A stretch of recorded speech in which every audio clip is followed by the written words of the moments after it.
Hey everybody, this is Love and Relo, the voice of the relocation industry. I am your host, Ben Cross, and I am extremely fortunate today to bring you two wonderful guests. I have Stephen John, CEO of HomeServices Relocation. How are you, Stephen? Great, doing great today. Thank you, Ben. And I have Gary Conerly, also from HomeServices Relocation. And Gary, how are you, sir? I'm Ben. I am fantastic. It is great to see you again, my friend. It is so nice to see y'all, and this is about the time I'd start to be making my my ERC plans for the spring conference, which has gone through so many different evolutions and iterations to finally be canceled. And we will be doing. There will be a little bit of an online presence of that. You know, that ERC is working on, and I'm doing some of the YP stuff. But this would be about the time I'd start looking forward to seeing guys like you, you know, at sessions or maybe for a glass of wine afterwards or something. And we were just reflecting off air about how nice it is to run into one another and catch up and the relationships that are developed. And that's kind of the genesis of this. So it's really great to have you guys on today. And I'm really excited because we're going to talk about a lot of things. We're going to talk about, you know, how Gary and I met and his story of growing up somewhere really cool and interesting. I'm not going to spoil it. We're going to talk about some kind of pricing stuff, which is kind of interesting as well, without getting too in the weeds and getting too specific there, but kind of the way that the relocation industry works and things like that. And it kind of opened my eyes a lot. And we're going to take your questions and comments as well, because that's always important and it is a dialogue. So if you're watching us right now on LinkedIn, please go ahead and drop a comment. I want to know you're there. I want to know where in the world you are. I want to know what company you work for. Go ahead and, you know, stand up and be heard in the comments. Go ahead, hit that like button too. It always makes me feel warm and fuzzy. If you're watching us on Facebook or on YouTube, please also go ahead, hit the like button, drop us a comment, check in with us. We're going to be giving shout outs and everything like that. But I want to go and I want to start with you, Gary. So we had the pleasure last year. I think it was last year, right? It was. It seems like longer than that ago. I know, right? With everything that we've gone through, it seems like it's kind of crazy to think that was just last October. But yeah, in Boston. An Ignite session with that Ben Heller put together, right? And you told a really cool story. Can you just tell us like where you're from, Gary? Sure, happy to. And I'll just again say thank you, Ben, for the invitation to be here. And kudos to you. You've done a tremendous job in establishing one heck of a social media presence. So Steve and I both were very excited to get your invitation and to have a chance to come and talk to you here, man. Thank you. I appreciate it. So yeah, I having worked in the industry for 17 years, I was excited to get a chance to come and speak at ERC. And the topic was my own personal life story. The Cliff Notes version would be when I was very young, my parents decided to become missionaries. And at the age of 7, we moved to Lima, Peru. And I spent the next 10 years growing up in Lima, learned to speak Spanish by playing soccer out in the streets, learned a few choice words that perhaps my missionary parents wished I hadn't picked up. Right. And then, you know, once I finished high school, the time came to go to college, and I came back to the States. And so I very much reflect on what a great blessing it was to have had a chance to grow up overseas, being able to speak a foreign language and to view the world through a different perspective, if you will. And I'll add, that really is what led to me working here. It was 2003 when I found myself suddenly out of a job. And a friend said, you know, you really would be perfect for the relocation industry. And I had no idea really what that meant. And then here we are now, 17 years later, and I'm still doing this. I think the joke in the industry is once you get in, it's kind of hard to get out, right? But yeah, very, very blessed, very, very happy to still be working in relocation. And it's been very, very good to me. Now, Gary, you're glossing over the best part. Okay, there's a story about your mom and a potluck. Right. Okay, and this one tip out of this story: if you ever find yourself in Peru at a potluck, okay. All right, so I will share this. Having just moved to Lima, Peru, and working in the missionary field, my parents wanted to have a dinner to really get to know all the Peruvians that they would be working with. So we're originally from, my family's from Mississippi and Louisiana. So my mom invited all of these Peruvians and their spouses to come to our house for a big meal. And she, cooked all the things that you would find on a traditional Southern table. There was fried chicken, there was okra and butter beans and rice and gravy. And as a side dish, she made a sweet potato casserole. And so everybody was really enjoying the meal, especially the sweet potato casserole, which is covered in a layer of marshmallows, right, on the top. So you really kind of don't even know what's in that. What's in that, and what's not to like about marshmallows. And finally, someone at the table, one of the Peruvians asked, this is really, really good. What is it made from? And she said, es hecho de camote. It's made from sweet potatoes.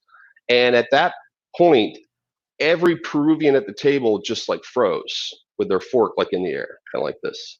And then they slowly just put their forks down. And after this really long, awkward pause, one of the Peruvians shared with my mom and dad that in Peru, the sweet potato is reserved for feeding dogs. Oh my gosh. Dog food. You fed them dog food. They had made a dog food casserole, which, to us was just a sweet potato casserole, but at the time that was what was used to feed dogs. You fed it had to have marshmallows. It had marshmallows. Yeah, dog food with a layer of marshmallows on top. So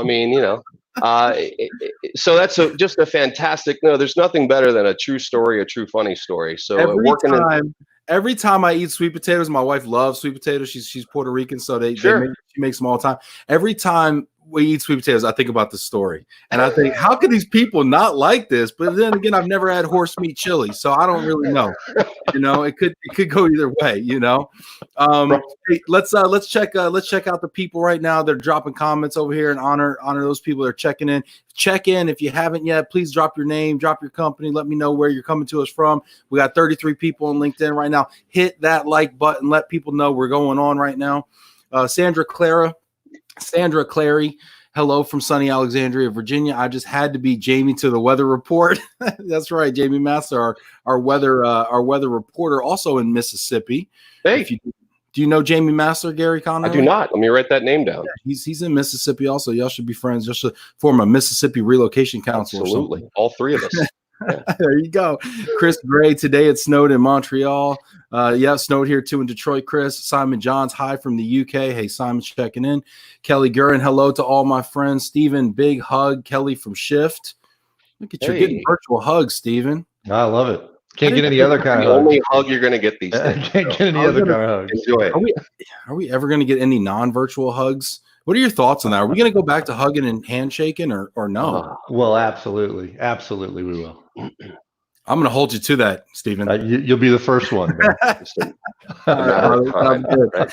Peggy Sue Latimer, tornadoes in Buffalo, Texas. Shugwood Dwellworks. Brian Smith, hello, gentlemen. Brian Smith from U.S. Bank, St. Louis, Missouri. Hey, Brian, good friend of the program. Thank you so much for the wonderful lighting equipment, Brian. Appreciate you.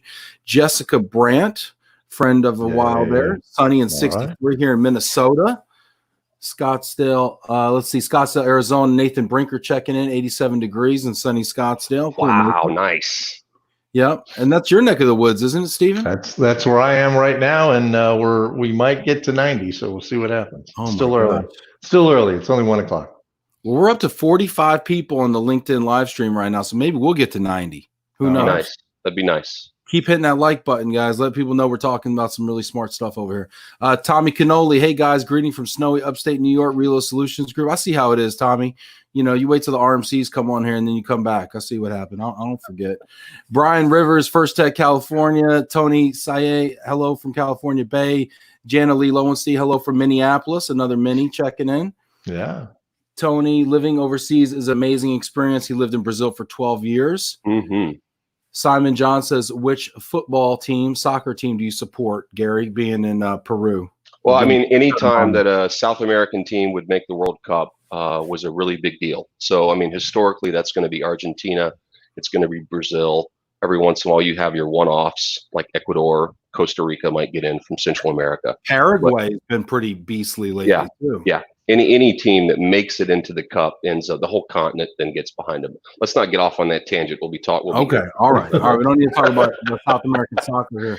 I will say, you go outside the U.S. and there is no sport other than what we call soccer, what they call football. And every 4 years during World Cup, it's interesting. Go to a country like Peru, they shut down.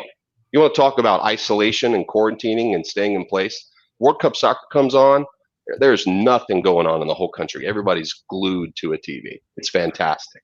Yeah, it is pretty cool. And it's great even here in the U.S. too, because it's about the only time I watch soccer and I am glued to the TV, painting my face red, white, and blue. People are checking in left and right. Guys, you guys are quite the draw here. We got 51 on LinkedIn. Hey, thank you, Vinny. Like that, huh? Yeah. Yeah. Machu Picchu. Oh, that's 2014. Took the wife and daughter to Machu Picchu. I've been there 5 times. Obviously, no one's going this year, but if you haven't been, it's quite the experience. So you've been, you got to go, Stephen. You got to go. I'll be your tour guide. You tell me when you want to go. I'll set you up. I got the hookup. There you go. All right. So we got some serious topics. We got some fun topics. I'm going to switch it. We're going to go into if we go serious. Oh, we're going to go serious. All right, we're going to go serious because I promised people we're going to talk a little bit about the RMC model. Let's do it. And tell people some stuff they didn't know besides what not to serve people at a church function in Peru. So one of the things we were talking about, guys, that really interested me and intrigued me as we were kind of talking about the show and what people don't know or aren't talking about that they really ought to talk about. And one of the things y'all brought up that's just so interesting to me is this notion of the zero fee model and kind of some of the untold story behind it and your perspective on that. And I wanted to give you the opportunity to kind of talk a little bit about that. And so just go ahead and tell us what maybe we're not thinking about, what we don't know. Well, I'll start out and you know, excuse me. We all know the expression, there's no such thing as a free lunch. In the relocation industry, we have bought into the whole free lunch scenario, right? If you're a corporate client looking for an RMC, your expectation now, and I'll let Gary talk a little bit about the history, is that you're going to get a free lunch today, that there aren't going to be any fees, they're not going to charge you anything, and they're just going to handle all of your transferees free of charge. And you know, we all know what the free lunch really means. The free lunch is you go into a place, they have a nice spread set up, you get free lunch. You're paying for the free lunch somehow. So, usually if I get a free lunch, it's because I put my business card in a moment of weakness into a fishbowl, and it's an Ameriprise guy trying to sell me life insurance. Yeah, that's not free either, right? Because you're right. You pay for it with your time. You pay for it with your time. Yeah, I've thought about that methodology too. I'd love to try and put like a sandwich board on every transferee. Maybe we could make some money that way too, and then it would be free to a certain extent. But you know, you look at the whole zero fee model and the way it's developed over the last 20 years, and what no one's really asking is, all right, well that part's free, but where am I really paying for it? And how? Yeah. So I mean, you ask a great question. I think everybody understands the concept. There's not a free lunch, you know, but where does it come from, and does it matter? Well, I think it does, because and you know, the world is full of euphemisms, and we love the euphemism in this industry of supplier revenue, right? Like, well, it's coming from those suppliers over there.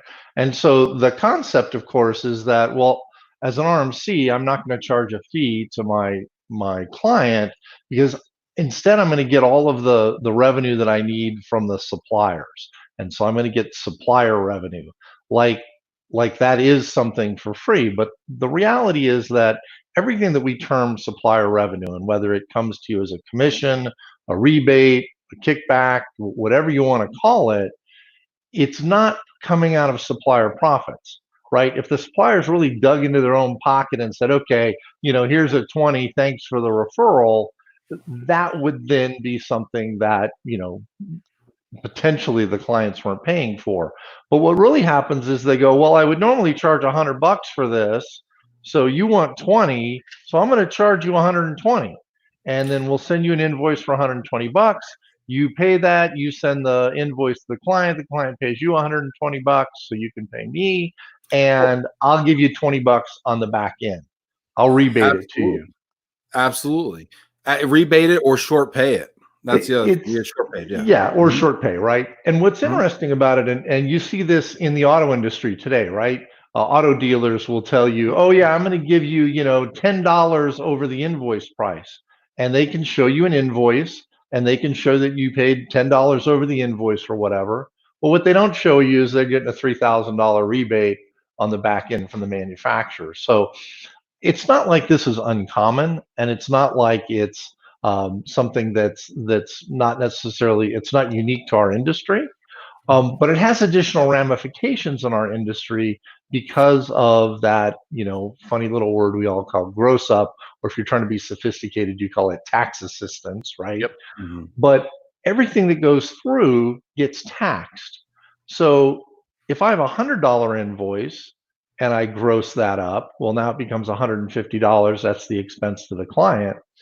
But if I tack $20 on top of it so that I can get a rebate on the back end, well, now it's $120 that's taxable to the transferee. Now you're paying $60 in taxes. So because of the way we've done the revenue model within the industry, and really it's just kind of grown organically over the last 20 years, we have across the board increased the tax expense to our clients.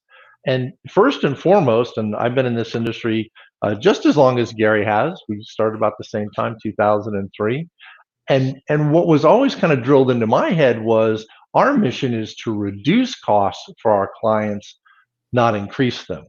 So here we, say I'm not going to charge you a fee, so I've reduced your cost, but instead I'm charging you the same amount or more through the pass through, and because that's the way it comes through, I really increased you. You're really paying 50% more than you would have paid before. And did this problem get exacerbated with the Tax Cuts and Jobs Act of 2017, 2017, where sure, go ahead and talk about household goods is one of the biggest tickets of relocation, became taxable as income on a W-2, and now, I mean, to your point, it's compounding. So the short answer is yes, and the short answer is that it was the 2017 Tax Cuts and Job Act that really made what I view as kind of the industry norm. The industry norm being we're going to charge you nominal fees because we have to, and that gets into discussion as to being competitive and being squeezed by procurement, and we'll make up for it in the revenue that we make in the supply chain that we manage. Come the 2017 Tax Cuts and Job Act, and then when it was implemented in January of 2018, suddenly all these things that previously were not taxable become taxable. The biggest item or the biggest component in a company's cost being the transportation of household goods. So I guess let me take a step back and say, Ben, that Stephen and I are speaking from our personal experiences. We're not talking about any one specific company or scenario. These are just our general views of, years and years of work in the industry. And I'll add, having worn a number of hats. Stephen has worked in a financial background for many years, so he has a much better picture of the accounting of this than I do. I spent a few years working as an auditor, where companies would engage with me to audit their relocation expenses, and it was that work that really opened my eyes to everything that's going on. But let me use a hypothetical to describe the tax piece. So let's say that you've moved someone, interstate within the U.S., and that the total cost of that move is $10,000. Okay, and in looking at that $10,000 bill, the reality is that of the $10,000, $9,200 is actually from the transportation, the moving and storage company. And then $800 represents the revenue that would be generated through the transaction for the RMC. Now, we can get into the weeds on exactly how that occurs if you'd like, but for right now, I'm just going to stay very high level. So you have a $10,000 bill, of which the actual cost was $9,200, and then added to that is $800 for the RMC for your total expense of 10 grand. All right. Because that is now taxable, the fact that someone has added $800 to the expense means that they've increased the taxes to the employee. And so if the company is providing that employee with a gross up, the entire scenario means that the gross up cost has increased in that scenario by around $400.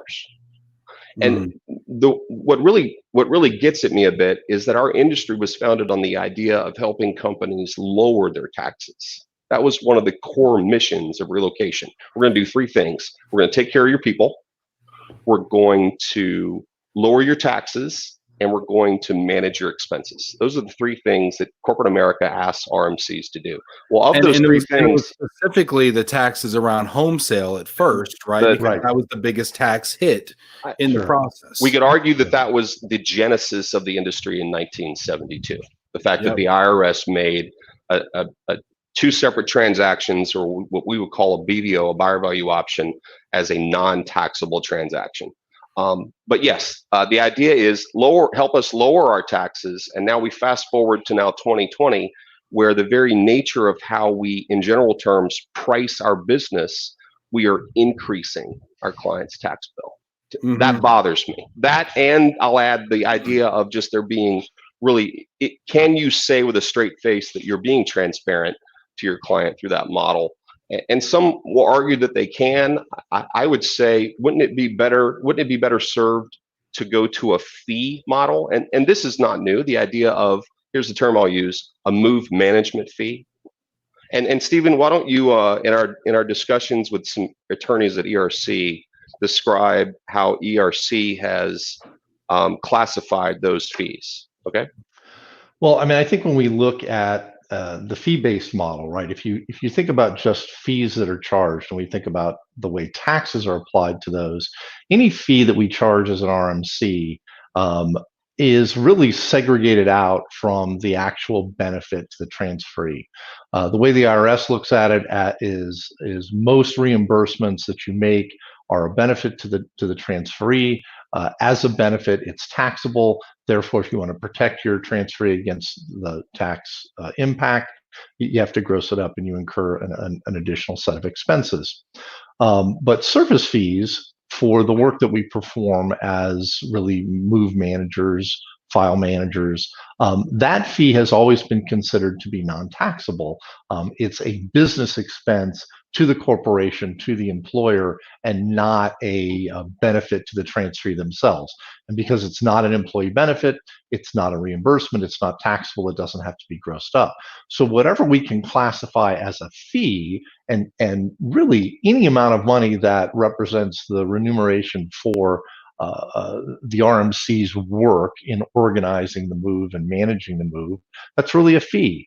And so we've done a lot of work with our clients over the last year and a half to take those commissions, those rebates that we are getting within the existing structure and classifying them as fees to at least save them the gross up on that part. And trying to eliminate that particular issue from the way the current scenario works. Well, it makes a lot of sense, and it seems like it would shave about a third of the cost off of the fee because they're grossing up the fee, and then that increases it by 50%, or turns out to be a third of a discount. We got a question or a comment here I think that's really pertinent, so I'm going to just interject here. Jack Jampel, Senior Manager, Global Mobility at Stryker Corp. Hey, Jack. Love you, man. Got a question here, comment here. I love Jackie. Always don't forget that the zero fee model was started and based on realtors' home sale referral fees. Great point, Jack. This truly was where the clients were not paying. This was truly where the clients were not paying for the RMC service. However, and he does it in all caps. I love it. However, now that RMCs have expanded referral fees to their other suppliers, you are correct in that there is no longer a zero fee model anymore. Yeah. Hi, Jack. How you doing? Great to hear from you. And I agree with that. I mean, again, you look at kind of what's happened over the years, and like everything, it's been kind of this organic process. So, initially procurement comes in, or whoever comes in and says, hey, you're also getting this referral fee over here from the realtor. Why am I paying this other monetary fee? Great. So that goes away. The assumption is you're going to live off the real estate referral fee. Costs go up, other things happen, and there's this, organic growth of, well, wait a minute, maybe I can do the same thing over here. Maybe I can do the same thing over here. Maybe I can do the same thing with temp lodging, right? And so there's just been this growth across the board organically, really to try and keep pace with, just the cost of doing business. And so we're at a point now where, in order to just really get the same kind of revenues that were generated to cover the costs, these other kinds of rebates and revenue streams, these supplier revenue streams, have crept in, and it's almost gotten to the point now, kind of to where Jack's going. It's gotten a little silly because now almost everything has some kind of rebate associated with it. Well, and so Jack goes on actually to further make another comment here, which is interesting. He says, per file fee is the answer. However, which RMC will be brave enough to take this leap when RMCs will continue to advertise a zero fee model? Well, I think it's challenging, and Gary and I and the rest of the team, we have a fee-based model that we work with, but it's very challenging when you kind of throw your fees out there, and then you have to go through this whole math conversation now with your prospect about how this really works. Yeah, it's a lot of fun. But that's where we're at, and we're getting some traction with it. We're having some success with it. Hey, Ben, I'd much rather be in that position. If I can, go ahead, Gary. If I can just add a comment, because I think Jack's point is really timely, and I wish he was here, because I'd ask him this directly, but I'll ask you, Ben. Social distancing, Gary. Yeah. Thank you. Right, 6 feet. Let me back up. The point I'm trying to make is that relocation companies are asked by their clients to manage and contain their cost, right? Like, I've had some say, treat our money as if it were your own.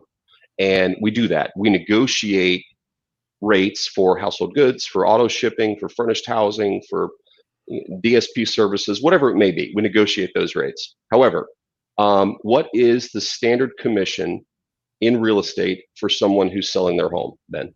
Can you answer that question? 3%. Well, there is no standard. So it's negotiable. There is no standard. It's negotiable, but you're basically right. So it's 3 and 3. So it's usually 3 and 3. So the answer I was going for is 6. The typical commission, 6%, Gary. And again, I'm generalizing here, right? But the typical commission is 6%. So here's my point: has an RMC ever tried to negotiate that on behalf of their client? On behalf of their client, I don't know. So the crickets there were the answer is no. That RMC's revenue comes from a referral related to real estate. All RMCs make money through a referral related to real estate. So why would we want to negotiate that price down when it would impact the money that we would make? Yeah. However, here's a hypothetical. What I've heard is they've actually negotiated their cut up, but I've not heard anything about negotiating. Well, let me not get into that tangent quite yet. But here's my hypothetical. Here's my hypothetical. Let's say that it's a client in California and their home values are above average, right? $1 million. Not even that, 750, whatever the number is, 650, right? What if, and this is completely hypothetical, what if we negotiated that rate down to 5%? But as a way of generating revenue, because we're not doing this for free, we have to make money or we'd be out of business. We went to our customer, the corporation, and said, I need you to pay me a fee. And that fee might be in the thousands of dollars. But if I can negotiate that home rate at 650 from 6% down to 5%, I've saved you $6,500. I'm not good at math, but that's not hard math. And so pay me a fee to cover my cost and let me negotiate that number down as a way of doing my job, which is to look out for your expenses and save you some money. That's kind of a radical idea, but imagine that. It sounds great, and I'm seeing some comments and people are kind of digging what you're saying here and agreeing with Jack. And it sounds great, but I want to ask you, how did we end up here? And what is it about the way that corporations procure relocation services that does not allow for this kind of creative thinking? Well, I think what's interesting is, and again, because we are, and this is what I always think is interesting about this particular topic. We are essentially, as an RMC, we are the procurement arm for relocation for our clients. And yet the fee structure that's been developed over time pays the RMC based on how much money they pay out, right? An RMC gets more money for a $20,000 household goods bill than a $10,000 household goods bill. So the incentives are all wrong as far as, the RMCs being the manager of expenses. Now, I think all of the companies that are out there, the RMCs that are out there, we try very, very hard to make the best decisions for our clients every single day when it comes to what we spend and how we spend it and who we spend it with. But the reality is the model that currently exists, the supplier revenue model, is totally backwards when you look at trying to incentivize your money manager to not spend, your procurement manager not to spend as much money. You would never have one of your internal procurement officers taking a rebate back from one of the suppliers that they contract with. But yet in the RMC world, we do that every day. Oh, I'm going to use Joe's Household Goods, and Joe's Household Goods gives me X amount of commission, and that's who we're going to do business with. And at some level, if Joe's Household Goods invoices go up, well, then the RMC makes more money. So the motivations are all wrong, the incentives are all wrong, and it creates this huge conflict of interest within the mind of every RMC. Oh, should I save my client money? Well, if I save my client money, I'm going to make less money. Yeah. No, that's a great point. Place to be. It's frankly more than a hypothetical. In recent years, we've seen moving companies, and I think justifiably so, increasing prices in order to keep up with the cost of labor in this incredibly low unemployment environment. We've also seen the increase of the cost of cardboard and cartons, which hundreds of boxes are used on every move. And these costs have not, been recouped in the current tariff model. So we've seen a kind of almost a once in a generation kind of rate increase recently, where they finally kind of caught up on some of the increases that haven't taken place. But to your point, RMC's interests are aligned with the service provider and the supplier in increasing prices, not aligned with the corporation on paper, at least, right? And I think that's corporations would probably like to change that if they thought about it that way. I want to go ahead and I want to acknowledge some comments we have coming in here. Yeah, sure. Go ahead and please leave a question or a comment. I want to take some questions and some comments. I think some of the stuff that we've heard so far has been really great. I'd love to hear some perspectives here as well. And I'm just going to give some shout outs real quick. So bear with me. We've got, oh gosh, let's see here, man. So many people checking in here. Let's see where I left off. David Sharon from Kalamazoo. Hey, David. Let's see. Hey, Georgia from Florida. Love it. Carol Grundy from Minneapolis. Hey, Carol. Mark Muss from Switzerland. Mark's going to be on the program this week. Nice. Tim Quirk. Great to see y'all. Carrie Downs from Seattle checking in. All right, Carrie. Jurgen Tellman from Mexico City.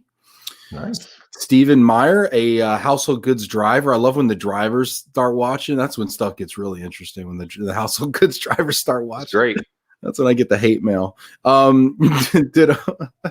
Sean Wood, good evening from Dubai. Hosea Botley at Aversal Relocations in Seattle. Pam Mesker from Colorado, WK Real Estate Relocation Department. Mark Muss, strange watching movies without social distancing. Ryan Watroba, greetings from upstate New York. Hey, Ryan, friend of the program. Mary O'Donnell, 80 degrees in SoCal. It's hot. Martin Foxwell, Phoenix, well represented today. Hey, Gary, looking forward to you rattling some cages today. Tony, John Marsh, fellows from Champion International. Monica Romanowski, hello from Aruba. Jim LaBanca, Jim from Connecticut here, still in the 30s tonight.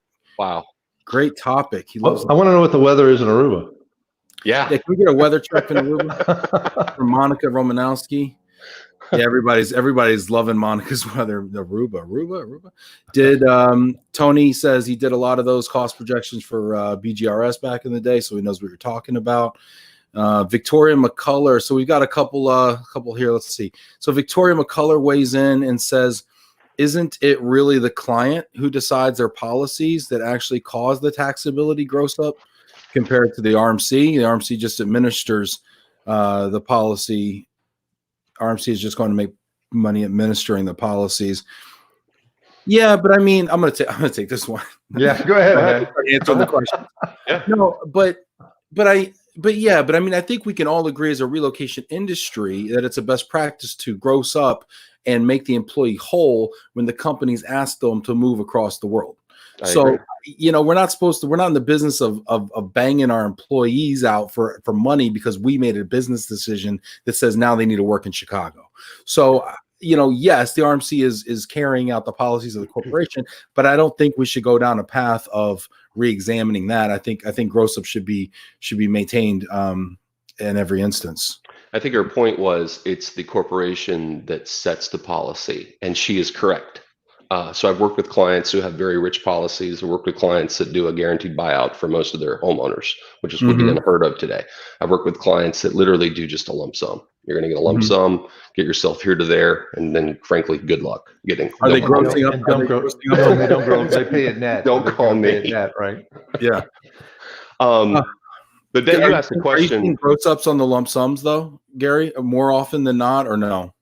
Well, my answer to that, just from an industry answer, is that ERC's answer is that in their surveys, most companies are providing their employee with a gross up. Yep. Okay. Here's what I'm going to say about that, because I'm the media. I'm not the association. The problem with ERC data, love ERC, love the people, been great to me. But the problem with ERC data is we're drinking our own bathwater. Okay. We're only surveying people who have sophistication around relocation. We're not surveying the general population of, HR generalists in the world and how do they handle their lump sums, which they may call hiring bonuses or stipends, or here's $5,000, whatever Sign to on make bonus. the deal happen. Right. Sign on bonus. Thank you so much. Right. Or reimbursing actual expenses. I mean, things like that. So I kind of am leery of those data, that fair data. point. I don't think we're doing as well as we probably think we are. Just saying. Fair point. Nitesh Malhotra from Boston joining a bit late. Victoria goes on to say agents are squeezed enough. The biggest referral street come from agents already. Some are paying 40 to 50% of their 3%, plus paying their brokers and their expenses. Yeah, you hear some squawking about that. I've had realtors. Let me answer her question, because she's specifically referring to if I were to negotiate the 6% commission down to 5%. That's what she's referring to. Got it. And again, this is all hypothetical. Okay. But she just said that the agent has to pay a referral when they receive an initiation from an RMC. She is correct. But my hypothetical what if scenario was, what if we negotiated that commission from 6% down to 5%? I asked the employer to pay me a fee to justify the work that my team and I are doing in managing and transacting a BVO. And then because we have made money, I'm going to answer her question here, because we've made money by way of the fee, guess what I don't have to do? I don't have to ask her for a referral. And you wouldn't do both then. You wouldn't do both. You wouldn't do a That's right. rental fee and a discounted commission. And again, what's interesting about it, and Gary started to talk about, homes that are worth more than the average home. If you hire an accountant or you hire an attorney, you pay them by the hour. You hire a management consultant, you pay them by the hour. And our services as relocation management companies, relocation management consultants, should be viewed the same way. And we should, when we talk to procurement and we really work to evaluate, well, what is this contract worth? It shouldn't be about how much spend is there and how much percentage I can tack on that. It should be about what should the hourly rate be? How many people are going to be involved? What are the systems and other expenses that you have? And then let's figure out what a an appropriate compensation is, with a little bit of profit for your risk and investment.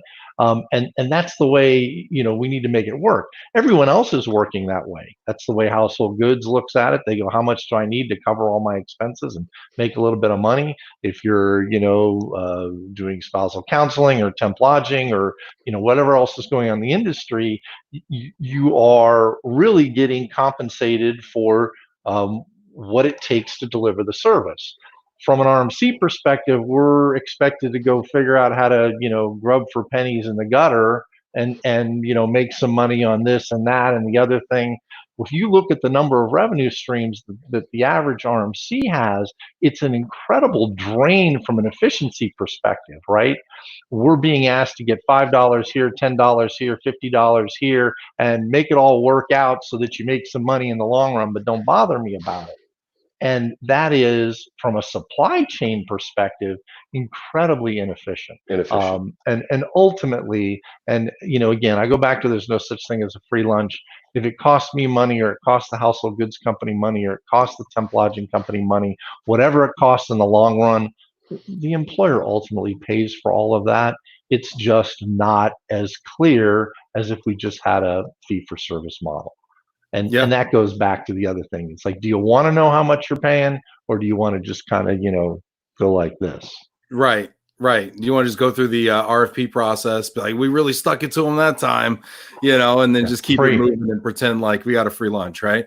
And you bring up a great point. I'm going to touch on this before I get to Jack's comment here. You bring up a great point, because we talk a lot about, I talk a lot about on this show when we think about technology and the new customer experience and all the investment that is on the all the investment that is going into customer facing tools, portals, etc.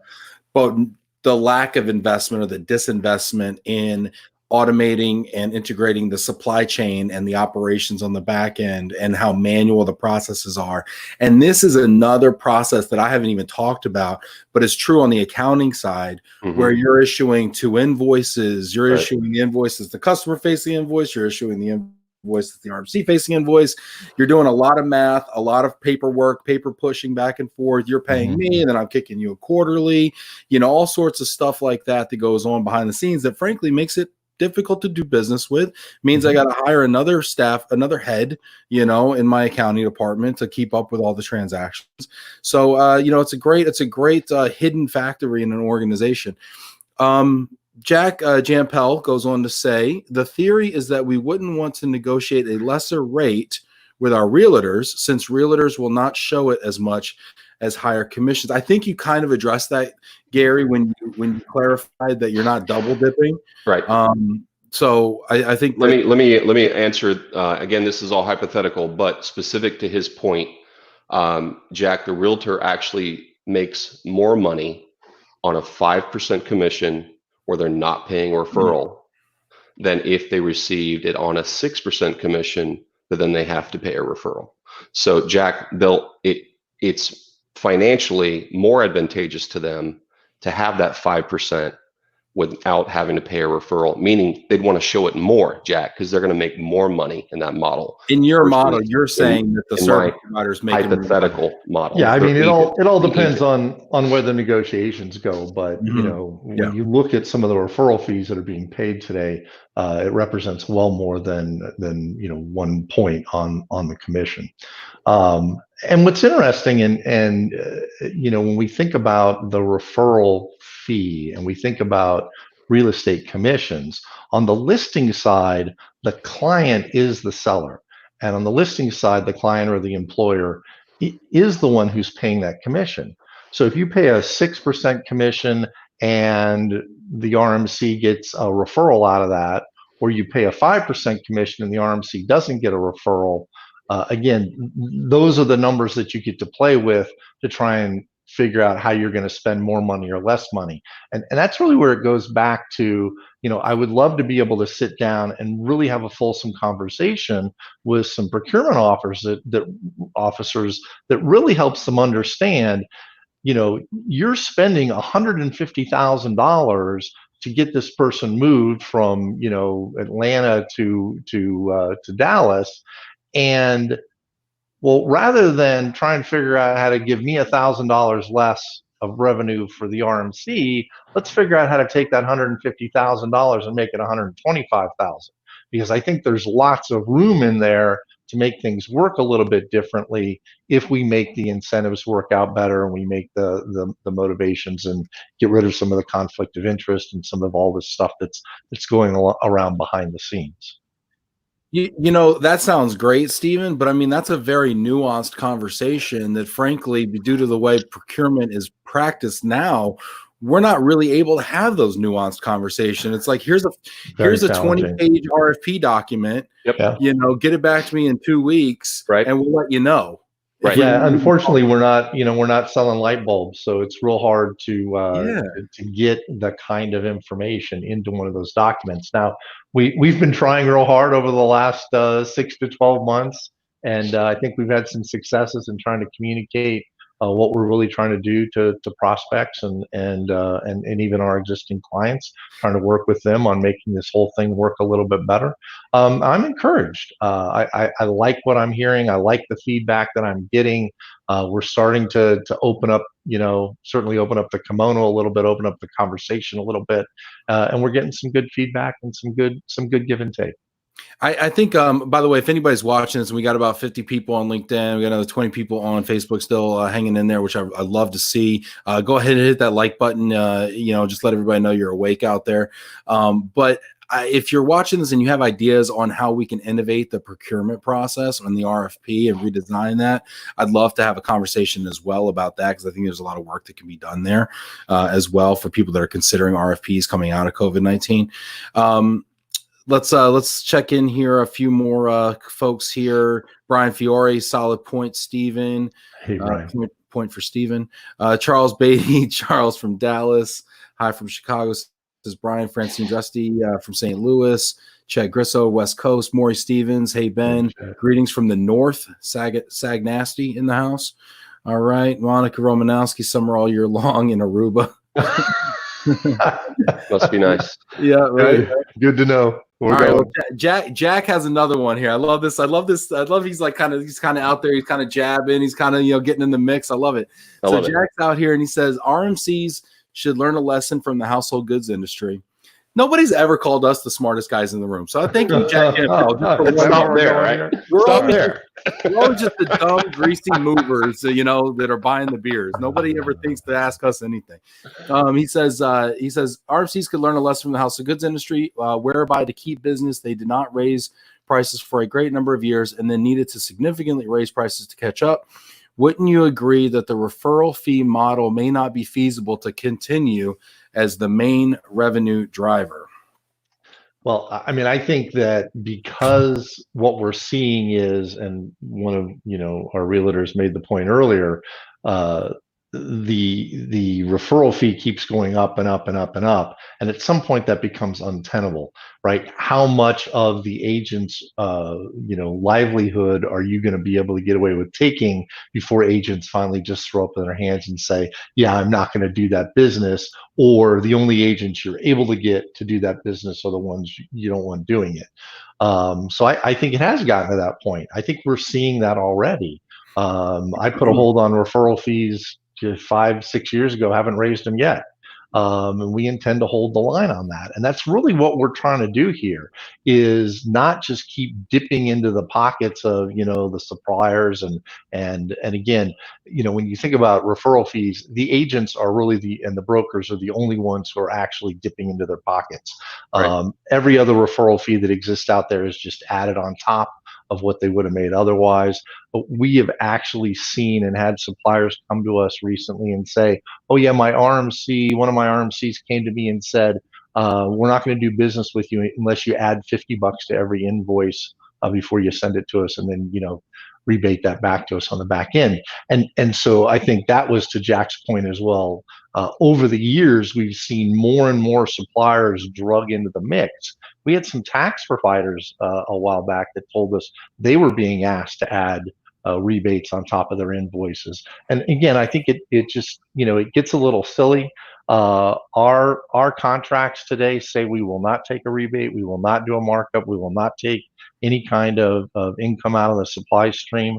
RMC's got to get to that point where they're willing to contract with their customers, so that there's not, this guessing game about, well, does that have something added into it or not?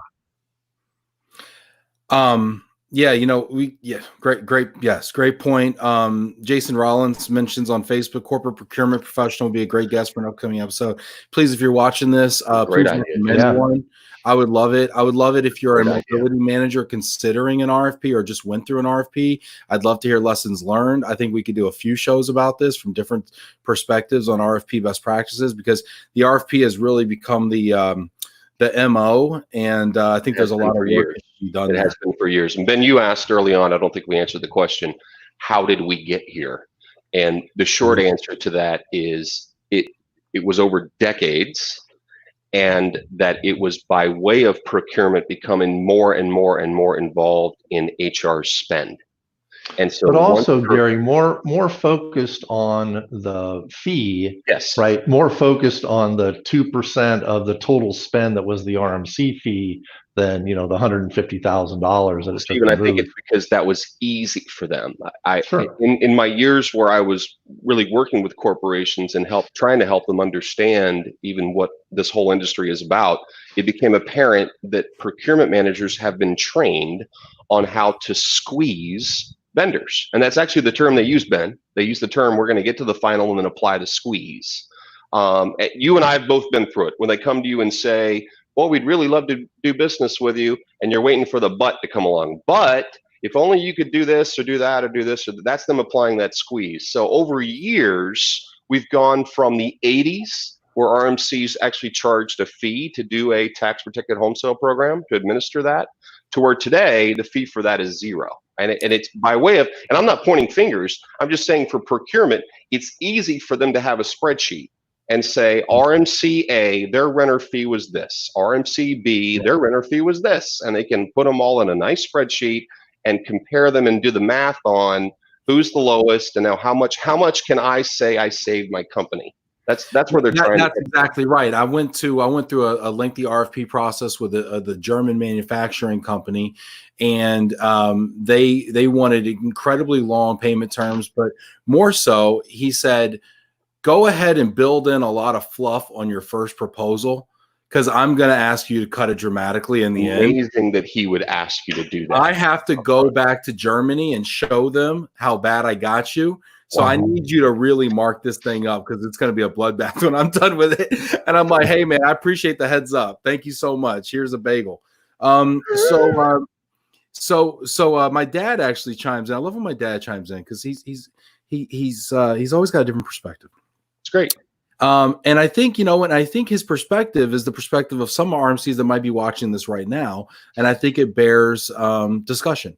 So he says, Dan Cross says, paid by the hour is normally not as lucrative as a percentage-based compensation. Can't have great compensation from low risk hourly rate. So there's a lot of RMCs that are probably watching this right now that are probably screaming at the computer screen saying, why would we ever invite procurement or anybody to look up our skirt and tell us and see what our margins are and understand whether you want to call it open kimono or whatever, right? I mean, why would we invite this level of scrutiny in? It seems like a slippery slope. Again, we can wind up in the same boat where, there's no back end revenue and there's no fee. But I think that, if you're willing to work with people who are honest about the relationship, and frankly, I don't want to work with a client who's just trying to see how much, money they can get out of the process. I think that slope exists. I think we can avoid that slope. I think we can still make a fair return, and we can do good by our clients. Very honestly, I would love to see the other kind of incentive in there, right? I'll work for a fee, but I'd love to have an incentive if I save you money, right? If you look at a lot of outsourcing arrangements, and RMCs are an outsourcing arrangement. IBM used to do this all the time. They'd come in and they'd tell a large corporation, you're currently spending $45 million a year on your IT shop. We'll take over the whole thing. We'll outsource it. We'll take care of all of it. And we'll do it for 35 million, and if I can do it for 35 million, I want 10% of that or whatever. So that there's an incentive to really save money. Now, I think it's a little harder to do that in relocation, but I think there's some areas where we can do that. I think Home Services has some of the lowest direct home selling costs in the industry.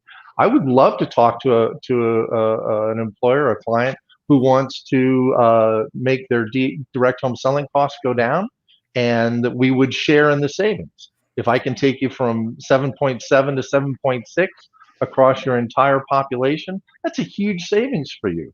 That's more than any amount of money you're ever going to negotiate based on fees. But if we can do that, then it would be nice to have some participation in the savings. And we'd risk the other way as well. So I think there's a lot of ways to do risk reward against the spend that would allow for some of the incentives that your father's talking about, which I'm all about, but still with a base of an hourly rate or a fixed fee. Well, I'll tell you, and Teresa, this is for you. I'll Wait a minute. There's some transparent. There we go. We're opening the kimono here. Hey, all right. Oh my gosh, this is great. This is a family program, gentlemen. All right. So, you had the wildest lining, so I'll have to go get a different. I know. I was impressed. I did a double take when I saw your lining there, Ben. That was very impressive. I would say for any RMCs who are, why would we want to do that? I honestly, I'd say whether you like it or not, we're here. I think we're at a point where companies are demanding more and more. Just give me the straight facts. Tell me exactly how this is, and let's just be upfront about all this stuff.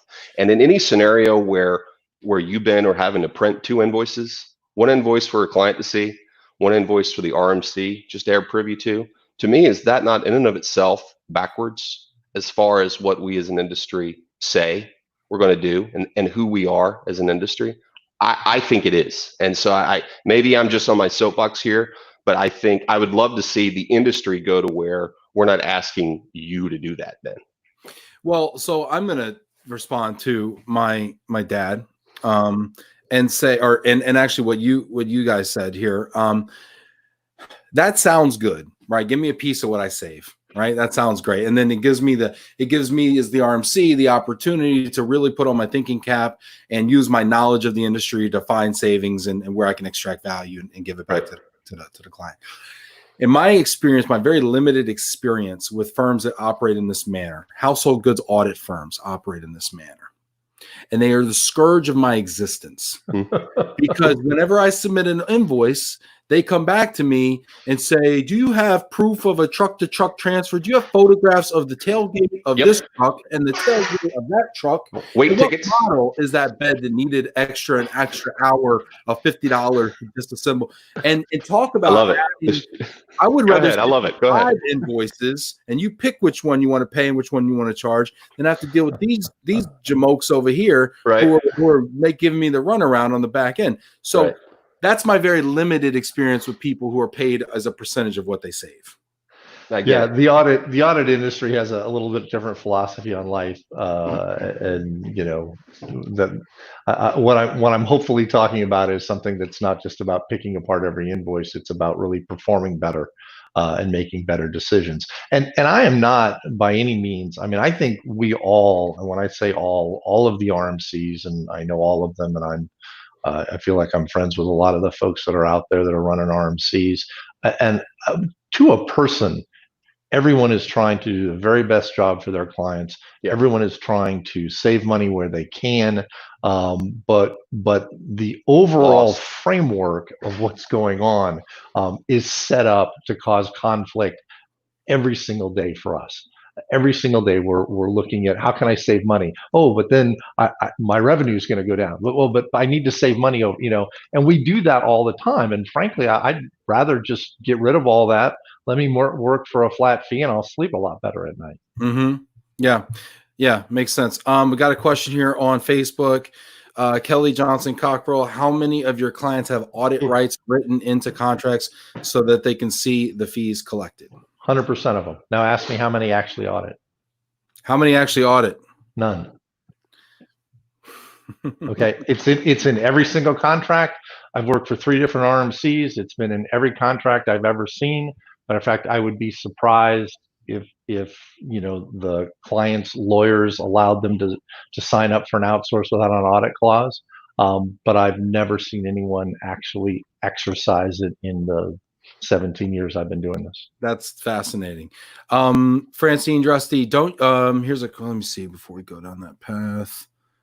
Oh wow. Oh, here we go. This is getting good. Okay, here we go.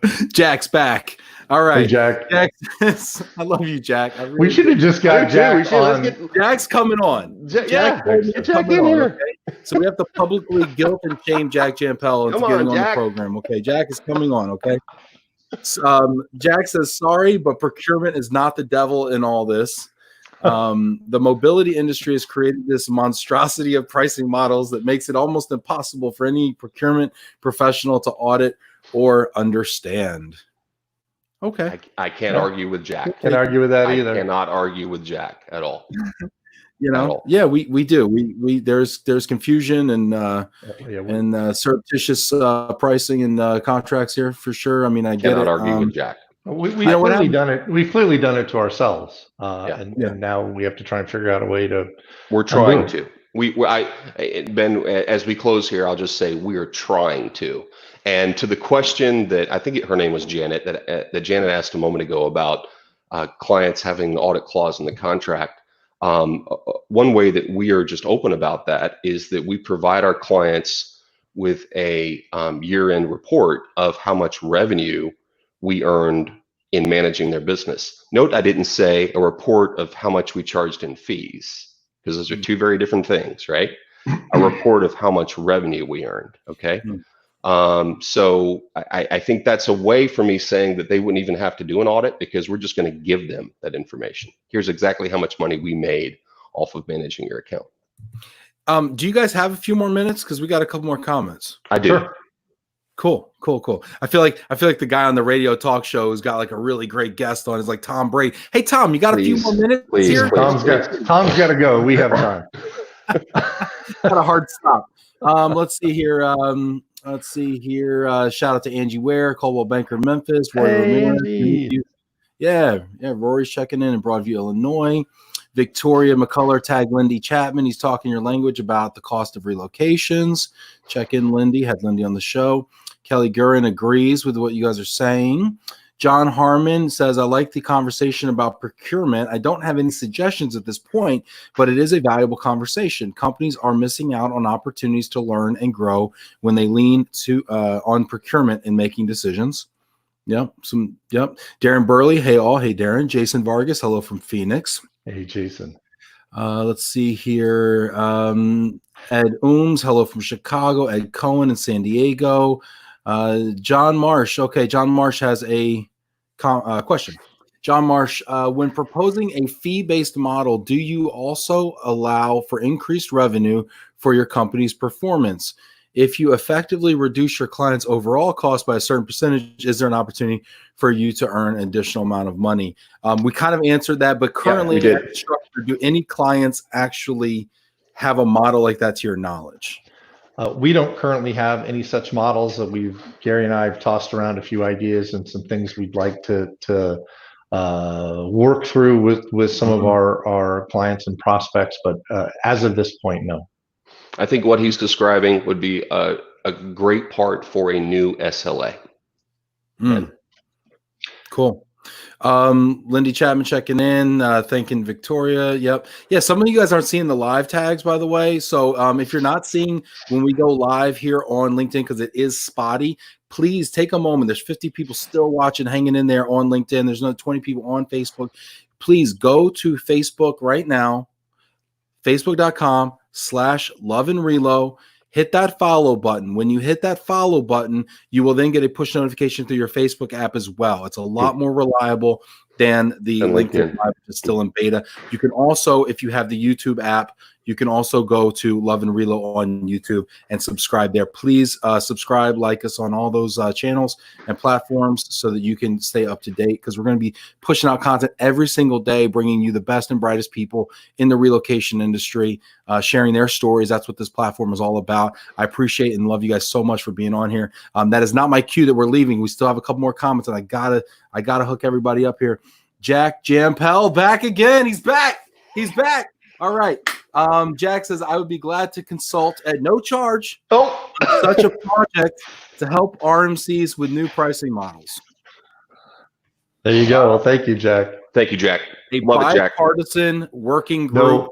No charge. I like that. Yeah, no charge. No charge. I might see a corporate roundtable developing here. That's a zero fee consultation. He's going to get a rebate, guys. That's how we make his money. Jack Jampel, everybody. Going to get a rebate. Just want a rebate, right? Yep, just kidding. Lindy Chapman goes on to say, I could have saved our employer $30,000 on our recent move managed by a brokerage RMC, just on the home sale portion, I believe she's talking about. When she goes on to ask a question, when will relo companies consider different real estate solutions to save money? I think we're already considering different real estate solutions. Interesting, though, during this pandemic, most of those people who had different solutions pulled up stakes and left the country or whatever. The iBuyers all shut down. Redfin laid off 40% of their workforce. They have a salary-based model. So, I mean, I think it's interesting that in these times of stress, the companies that were kind of innovative and trying to do something new are all the ones that went away, and it's the traditional providers who are left. Warren Buffett has a comment. He says, you always know who isn't wearing pants when the tide goes out. And I think the tide's going out, and we're finding out who really didn't have pants on. Yeah. Michelle Velasquez said that. I think she said, and I'm not sure if she misquoted him or not, but she said, you know who's swimming naked when the tide goes out. Right? There you go. That is the exact quote. Yes. A lot of people out there swimming naked, and if you think about the Worldwide ERC conference and envision all those people out there, which ones of them are swimming naked? Yeah. And that could be a nice visual. That's all I'm saying. Okay. No, there you go. No. I don't want to see that, Ben. I'm gonna miss that. Gary, I'm gonna miss that conference, man. All right, let's see here. So we got a couple more questions, and you kind of touched on. Well, real quick, Stephen, what is it like to work with Warren Buffett? I mean, Warren's a guy I see on TV and stuff, and he looks so crazy awesome. I just want to. What is that like? I would love to tell you that, I get to talk to Warren on a regular basis, but that's not the case. You don't just call him about home sales two funny stories real quick. So I go to the shareholders meeting every year. And of course there is no shareholders meeting this year in Omaha, but it's this huge event. And as we have a booth there, and as staff, you go early. And so I was there at about, 6:37 in the morning in the arena. And here comes this scrum of 40 people. And Warren is in the middle of it. And so I stood behind it and I took a selfie, me and Warren, right? And there's a good 20 people between me and Warren. You never get near him. Right. But I did have occasion to attend an HR forum, and he came and spoke to us. There was about 60 people in the room. He did about an hour of Q&A. It was amazing. Such an incredible person, an incredible leader. He's smart, he's wise, he's humble. It's a combination of traits you don't see in a lot of folks who have obviously his kind of money and his kind of success. But what he told us straight off, and this is what really touched me, he said, I don't need you guys to make any more money. He says, we make enough money. He says, what I need you to focus on is how to protect our reputation and how to make sure you are doing the right thing every single day. And I really took it to heart, and I love working for that kind of company. We're able to take a long-term view, and we're able to do the right thing every day. That's a great story, Stephen. Thank you for sharing that. It really is cool. And it's just so comfortable and nice to work for companies that have a long view. Yes. I've worked for companies that are owned by private equity firms and banks, and every quarter you've got to somehow pull out an increase, right? And it starts making you do things that are weird, and uncomfortable, and you really don't feel comfortable with, right? It's amazing to be in that position. And I'll tell you one more interesting thing. I've been with this company over 5 years now. I've never once had to do a cash flow projection or a cash flow statement. You know, and having that kind of resource behind us in the relocation industry it's unheard of, and it's just a great place to be. Great story. Great story. We got just a couple more comments here. Let's see here on Facebook. It's Brenda. Brenda. Love your enthusiasm. Thanks, Brenda. Appreciate it. Half your matches are burnt, Brenda. What happened? No, Brenda's great. Brenda's got fantastic enthusiasm. She's also from Minneapolis. That's right. Yep. She's always a bright light at every meeting that we go to. Let's see here. We got a couple of questions regarding the future. Let's see, kind of two questions. One from Francine Drusty. Don't you think we will see companies changing their policies, programs as a result of these times? I think that's certainly possible. It's interesting because I feel like, you know, it's kind of funny. And one of the things I was kind of curious about, and Ben, you and I talked about it a little bit, is, you know, what are the things that you're doing today? What practices and habits have you developed over this shutdown period that you're going to continue because they've worked for you? And I think working from home is one of those things that certainly for me is going to become more of a stable.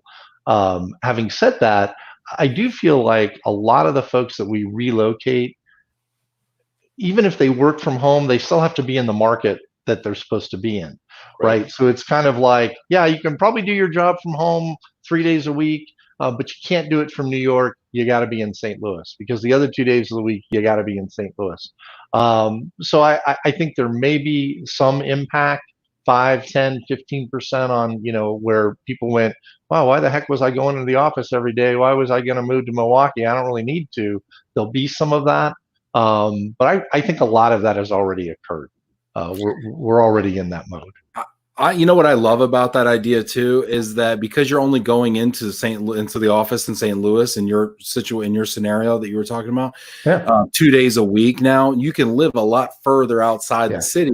You can get a bigger house. You can have a better school district. You can do all those things that people want to do.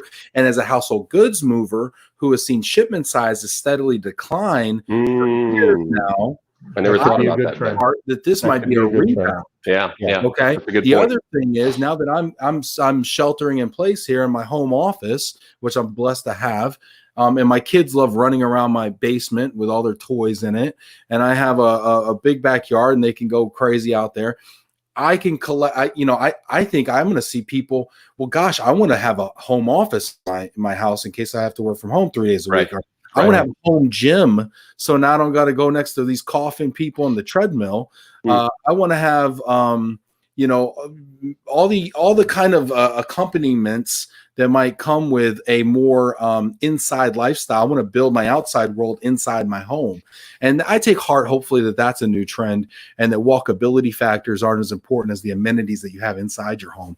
So we'll see what happens. Or home theater systems. I mean, all sorts of stuff like that, right? Could definitely see that. Couple of quick ones here. Lindy Chapman, I highly suggest providers follow up with the employee spouse partner to get truly honest feedback. 10 corporate relocations turned industry insider. Always happy to share insights. Yeah, great Lindy was on the show. Lindy's got great insights as a spouse. Yeah. Lindy, I took your advice. I reached out to 7 transferees just this morning to get feedback. Fortunately, I got really good feedback from 2. I'm still waiting on 5 to come back, so we'll keep our fingers crossed. But yeah, you learn so much from talking to the actual transfer, and often the spouse. I wrote that down because just this morning I was on the phone with one of our clients asking about their move from last week, and I need to call the spouse. I have not called the spouse. What's interesting is the spouse has the experience, but the employee gets the survey.